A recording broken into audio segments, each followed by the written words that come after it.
Open the floodgates of heaven. Let it rain. Let it rain. Open the floodgates of heaven and let it rain. Please let it rain. Open the floodgates of heaven. Let it rain. Please let it rain. Téléspectateurs, bonsoir. Nous sommes à notre émission à l'école du Christ et aujourd'hui nous sommes encore avec les moniteurs de l'école du dimanche de l'église des Assemblées de Dieu de Yopougon Nyangono Temple la Providence Divine pour la suite et la fin de notre émission sur le thème l'éducation spirituelle des enfants dans le programme de prière familiale. Comme vous le savez, nous avons été déjà sur ce plateau pour une première partie de cette émission et vous l'avez suivi allègrement sur notre chaîne. Et c'est pour nous l'occasion de vous rappeler qu'autour de ce thème, nous avons débattu et nous avons eu beaucoup d'enseignements, notamment le fait que le programme spirituel concerne les membres de la famille et même les visiteurs qui passent au moment où le programme se fait et qu'il était important et crucial de pouvoir intégrer déjà l'enfant dès le bas âge à ce programme-là. Car comme la Bible dit, enseigne à l'enfant la voie qu'il doit suivre et quand il sera grand, il ne s'en détournera pas. Voici donc un bref résumé de cette première partie. Et en ce jour, nous sommes encore avec d'éminents moniteurs pour terminer cette émission. Comme on le dit, on ne change pas l'équipe qui gagne. Donc nous sommes avec les mêmes moniteurs qui auront la lourde charge de pouvoir clore cette émission en nous donnant encore plus d'éléments sur ce thème qui nous rassemble. Alors, nous allons faire rapidement un tour de table. Comme la dernière fois, nous avons à nos côtés le moniteur Adjobi, qui n'est plus à présenter sur ce plateau. Juste à ses côtés, on a la monitrice Ndoli, qui était aussi présente sur le plateau la dernière fois. Et juste en face d'elle, la monitrice Koulibaly, voilà, qui est toujours souriante, toujours prête à apporter ses éléments de réponse lorsqu'on lui pose des questions relatives aux enfants. Et à côté de le directeur de l'école du dimanche, la personne du moniteur Fossou, qui est là toujours pour coordonner ses équipes afin que le travail soit fait. Alors, sans plus grand commentaire, nous allons donc plonger dans notre débat qui tourne autour du thème l'éducation spirituelle de l'enfant dans le programme de prière familiale. Et mettant donc les pieds directement dans le plat, nous nous tournons directement vers la monitrice Ndoli pour cette première question qui attire notre attention. Alors la première question que nous voulons poser à la monitrice Ndoli, c'est de savoir comment favoriser l'implication de l'enfant dans le programme de prière familiale. On l'a vu à la première partie qu'on doit effectivement inclure l'enfant, mais quelles sont les techniques, quelles sont les parades par lesquelles on peut amener l'enfant à s'intéresser, à s'impliquer au programme de prière familiale? Moni Ndoli. Okay, merci bien, Moni. Bon, l'implication de l'enfant dans le programme de prière familiale est vraiment importante parce que effectivement, l'enfant doit se sentir impliqué dans ce programme de prière. Et il doit participer, il doit être intéressé. Puisque lorsque nous faisons la réunion, l'enfant a aussi sa part. Il doit recevoir certaines choses. Et il doit participer, il doit se sentir, comme je l'ai dit tantôt, concerné. Et c'est la charge des parents.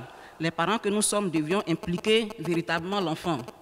À cet effet, nous devons utiliser un langage approprié. En plus du français que nous avons l'habitude d'utiliser pour véhiculer le message, nous pouvons utiliser la langue maternelle, soit le baoulé, l'agni, l'ébrié, pourquoi pas. Et aussi ajouter à cela, bon, il faudrait que les besoins soient des besoins communs pour tous. Nous avons le besoin pour la mère, pour le père, pour les autres membres et surtout pour l'enfant. Surtout pour l'enfant. Pour ce faire, il faut prier pour les sujets concernant les enfants, les cas de maladie, par exemple prier pour les différents examens et aussi avoir un programme attrayant et varié pour ne pas que l'enfant se lasse. Au besoin même utiliser la mémorisation des versets bibliques. C'est important pour l'enfant. Et sans oublier aussi qu'il faut choisir les thèmes alléchants pour pouvoir traiter de certains sujets. Et cela en fonction du besoin de l'enfant. Effectivement. Et pour terminer, je peux dire qu'il faut tenir aussi compte du temps pour ne pas que l'enfant s'ennuie, plus c'est long, plus il est fatigué et plus il ne suit plus. Voilà ce qu'il pouvait dire. Alors donc, merci bien à la Monité Sundoli. Elle nous donne quelques techniques pour intéresser nos enfants au programme de prière familiale, notamment le langage familial qu'il faut utiliser, plein de méthodes qu'il faut utiliser pour amener nos enfants à s'intéresser au programme de prière familiale. Alors pendant que Monindoli intervenait, je voyais le Monité Adjobi feuilleter son discours, donc je suppose qu'il y a un élément de réponse à apporter à cette question. Donc nous allons donc laisser la place au Monité Adjobi pour son élément de réponse. Oui, merci beaucoup, Moniteur Sansan. Effectivement, je voudrais ajouter quelques éléments à ce que la monitrice Ndoli a dit avec brio. Il faut dire que l'un des moyens aussi d'intégrer l'enfant, d'impliquer l'enfant dans la réussite de la prière familiale, c'est surtout de considérer le fait que l'enfant apprend par action. Il apprend par l'action. Donc, il faut dire que même l'éducation en général nous fait comprendre que l'enfant retient au moins 90% de ce qu'il fait. Donc, il faut aussi amener l'enfant à s'intégrer par l'action. Qu'est-ce qu'on veut dire par là? À savoir, par exemple, d'interroger les enfants pour prier. On peut interroger les enfants pour prier, on peut donner des sujets de prière et interroger tel enfant pour dire, bon, toi tu pries pour tel sujet. Et cela peut donc amener les enfants également à apprendre à prier en même temps. Donc c'est une façon aussi d'intégrer les enfants dans le programme de prière familiale. Il faut aussi que les parents comprennent que la prière familiale, au moment de la prière familiale, il faut veiller à ce que tous les enfants soient présents. Il ne doit pas avoir d'excuses. Ce n'est pas au moment de la prière familiale que l'enfant maintenant va prétester, soit qu'il a un devoir ou bien un exercice à faire pour pouvoir s'absenter de la prière familiale. La prière familiale s'impose à tous ceux qui sont sous le toit, nous l'avons déjà dit dans la première partie de l'émission. Même si on a des visiteurs, on a des parents qui sont venus nous rendre visite et qui sont là pour un séjour de courte durée, on peut les intégrer, on doit même les intégrer dans la prière familiale parce que cela est important. Donc on peut amener les enfants à s'intégrer en les interrogeant pour la prière. On peut aussi demander aux enfants d'apporter des cantiques. Lorsque on se réunit, on peut demander à chaque enfant d'apporter un cantique, un chant. Et vous allez voir que les enfants vont donner des chants qui leur plaisent bien. Et c'est une façon pour eux de se sentir vraiment intégrés parfaitement dans le programme de prière familiale. Aussi, on peut aussi demander aux enfants de lire les passages bibliques qui vont servir, par exemple, de sujet de méditation. Voilà. Donc c'est vraiment tout, en faisant tout cela, nous allons voir que les enfants pourront vraiment être parfaitement intégrés. Un autre moyen qu'on peut utiliser aussi, c'est de demander aux enfants de faire la direction. De faire la direction du culte familial. Donc on peut le faire peut-être à tour de rôle si on a plusieurs enfants. On peut dire, bon, tel jour c'est à ton tour, tel autre jour c'est ton tour. Et cela, vraiment, lorsque les enfants sont responsabilisés, surtout lorsqu'ils sont dans la classe des adolescents, lorsqu'on commence à leur donner des responsabilités, ça leur permet de comprendre qu'ils ont beaucoup de valeur aux yeux de leurs parents et ça leur permet vraiment de non seulement être responsabilisés très tôt, mais de se sentir vraiment valorisés. Donc voici quelques méthodes qu'on peut utiliser pour amener les enfants à s'intégrer et à s'intéresser même à la prière familiale parce qu'ils sentent qu'ils ont un rôle important à jouer et cela peut vraiment être une source de motivation supplémentaire pour eux. Merci. D'accord. Merci bien au moniteur Adjobi pour ces éléments de réponse. Alors, comme on le disait, nous sommes suivis également sur les réseaux sociaux, notamment Facebook, WhatsApp et YouTube, et on reçoit directement des questions venant des parents. Et c'est le lieu pour nous de pouvoir aussi répondre à ces questions.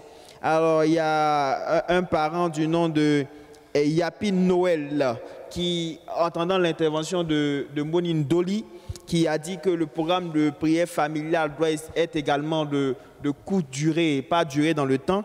Alors, il voudrait avoir, si possible, en tant que professionnel, que vous lui proposez un programme alléchant qu'il pourrait utiliser en tant que parent pour pouvoir aussi mener à bien son programme de prière familiale.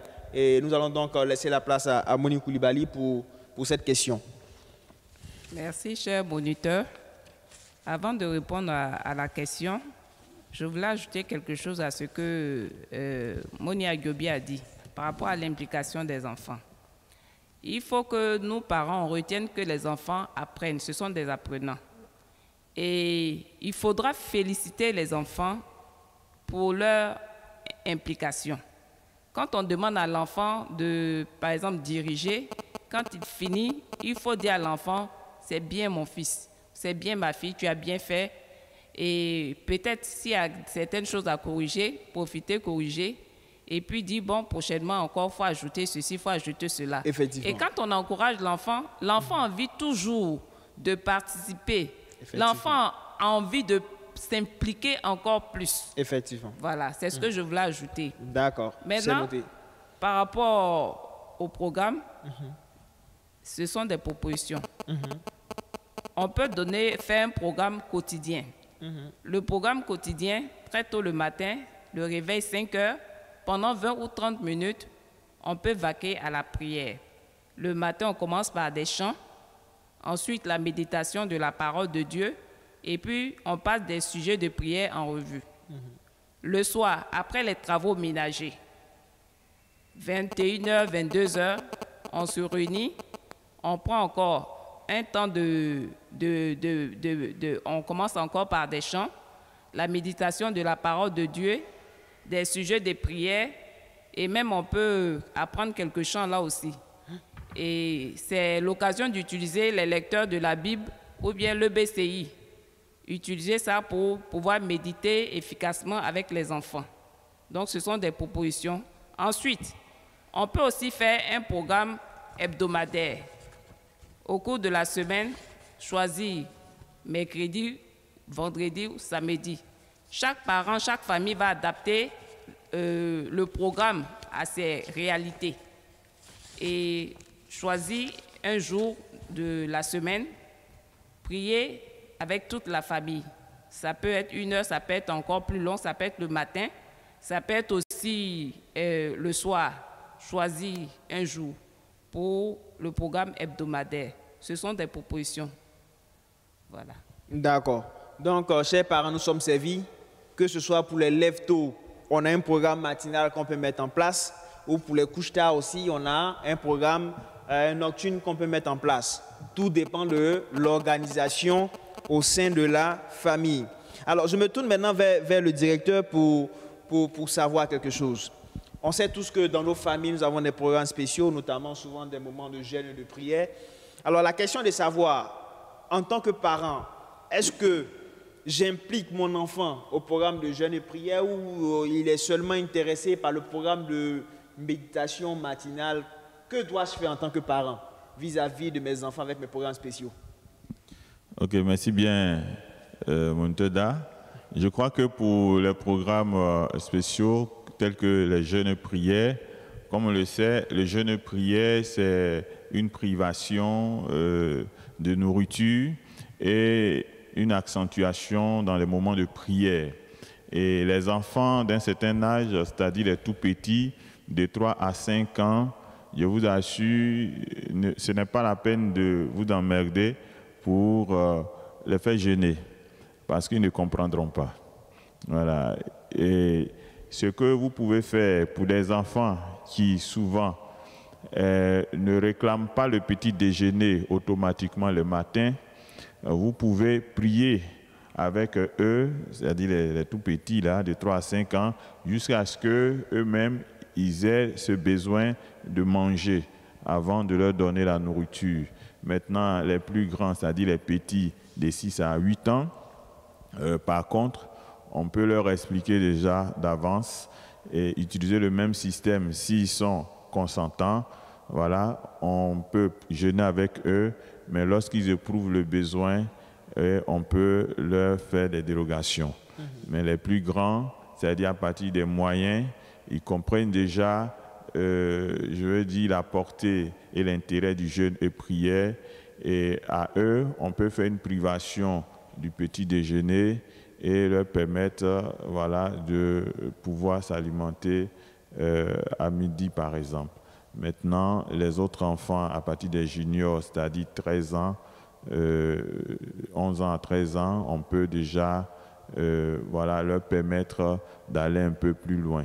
Donc, les enfants, ils peuvent, ne vous en doutez pas, ils peuvent bien jeûner et prier avec nous. Et surtout lorsque c'est dans un cercle familial où tout le monde se connaît, ils sont familiarisés. Et lorsqu'il y a une détermination, et surtout par rapport à un enjeu, parce qu'il ne faut pas jeûner pour jeûner, il faut jeûner parce qu'on sait que la famille a soit un objectif, un projet ou une situation dans laquelle on a besoin du concours du Seigneur pour s'en sortir. Et donc, quand l'enfant voit l'enjeu, il peut vraiment faire un effort de privation. Ok, merci bien, directeur. Je pense que nous avons tous nos éléments de réponse. Il est important de pouvoir amener l'enfant peu à peu à s'intéresser à certains programmes spéciaux qui demandent quand même un certain exercice au niveau du corps et de l'esprit. Donc, ce n'est pas le lieu de tomber... Si vous permettez, oui. Je pense que pour les programmes spéciaux, il n'y a pas que le jeûne de prière. Hein, oui, il y a également la veillée et qu'on sort. Effectivement, si vous avez un élément de réponse là-dessus. Bon, je peux permettre au moniteur Adjobi. Voilà, je voudrais juste ajouter quelque chose sur la question de jeûne et prière. Je pense qu'un élément très important qui a été dit par le moniteur Fossou, c'est d'expliquer aux enfants l'enjeu. Effectivement. Voilà. Il ne faut pas... Parce que souvent aussi, on constate que dans certaines familles, les gens considèrent la privation de nourriture des enfants comme une punition. Donc, je voudrais dire aux parents que ça, c'est une punition. Punir un enfant ne doit pas consister à le priver de nourriture. Effectivement. Il faut que les parents comprennent ça. Les parents ont le devoir, ont l'obligation de nourrir leurs enfants. Si l'enfant a fait quelque chose qui ne nous plaît pas, on doit trouver une autre solution. La privation de nourriture ne doit pas constituer une punition. D'accord? Mais ici, nous parlons bien de l'apprentissage de la vie spirituelle. Donc, il faut expliquer aux enfants. Et il faut aller étape par étape. Comme on connaît nos enfants, on sait que tel type d'enfant, il peut peut-être se passer du déjeuner, ou bien même on peut peut-être décaler le déjeuner peut-être de midi à 14h ou bien à 15h, en expliquant aux enfants que bon, on va jeûner et prier. C'est l'apprentissage en fait. Donc c'est très important de souligner cet aspect. Merci. Donc, comme le directeur le disait également, il n'y a pas que le jeûne et prière. Je vois qu'il a d'autres programmes spéciaux qu'il veut déballer. Oui, merci beaucoup. Et il faut dire qu'à part le jeûne et prière, nous avons aussi des veillées. Voilà, il faut dire que les veillées, on peut le faire à partir de 22h jusqu'au petit matin, 4h du matin ou 5h du matin, en famille. Et il faut dire que c'est un moment où vraiment on peut prier longuement pour chacun des enfants. On se donne le temps vraiment pour décortiquer nos différentes préoccupations spirituelles et effectivement permettre aux enfants de s'exprimer et une belle ambiance et une communication familiale. Et je pense que quelques 6 heures de temps dans la prière au niveau de la famille, c'est important. Et on peut le faire peut-être une fois par mois ou une fois par trimestre, selon le besoin vraiment de la famille. Il faut dire que actuellement, de nos jours, les veillées familiales sont très rares. Voilà, on ne pense que souvent aux veillées funéraires et c'est vraiment dommage. Je pense qu'on doit revenir à ces choses qui ont été conseillées même par notre Maître le Christ, qui encourageait ses disciples à passer du temps de la prière dans le silence de la nuit, où il n'y a pas de bruit, il n'y a pas de téléphone qui va nous gêner, etc. etc.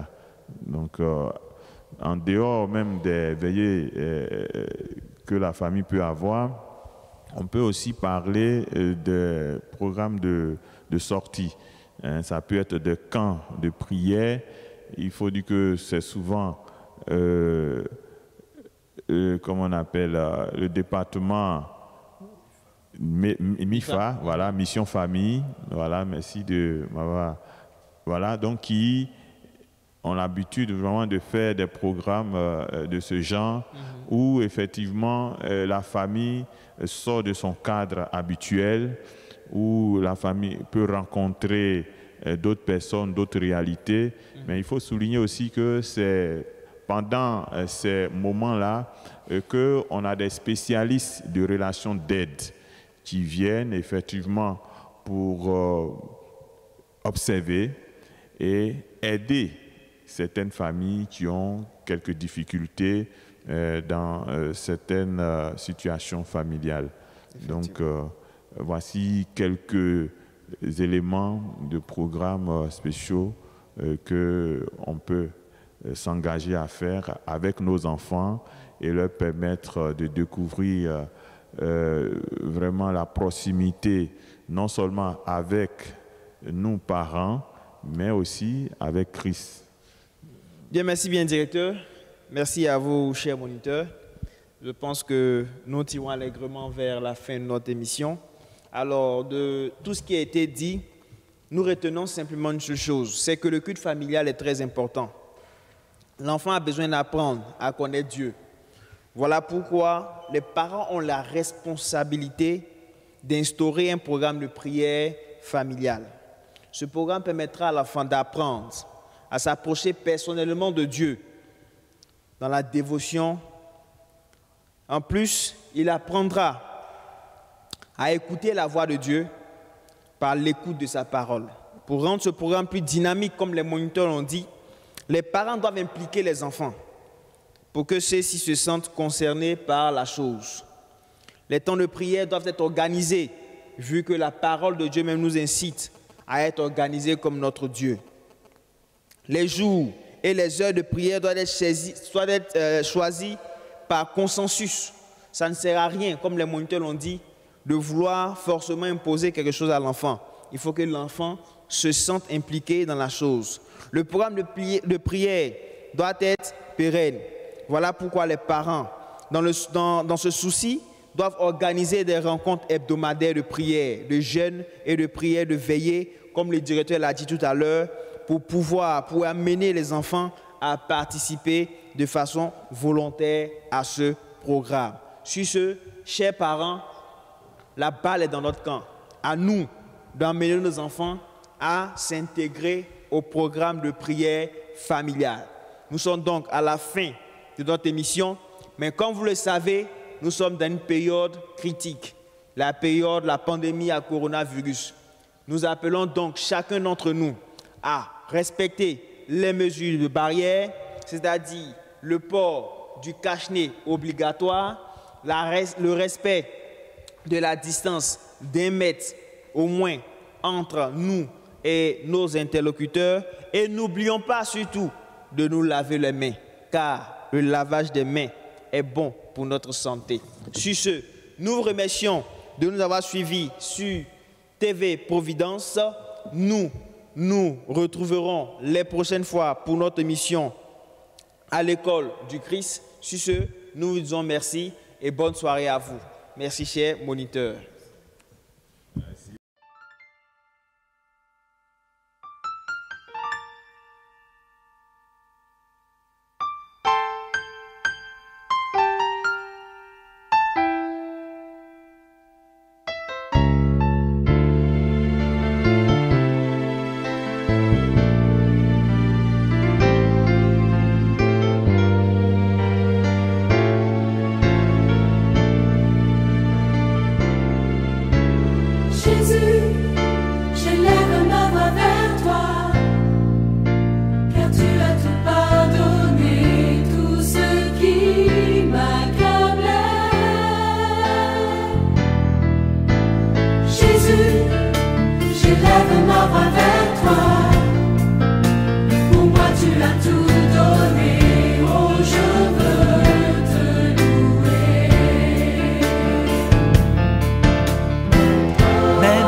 jour et terre ton amour.